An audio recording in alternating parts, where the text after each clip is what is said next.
Для виявлення патологічних процесів в легенях необхідно проводити зрівняльну аускультацію, тобто вислуховувати легені на симетричних ділянках.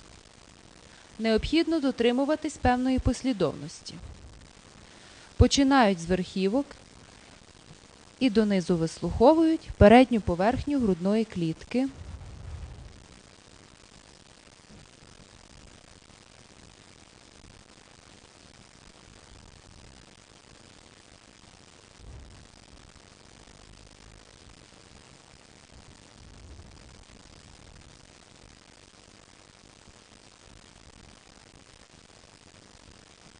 Потім бокові.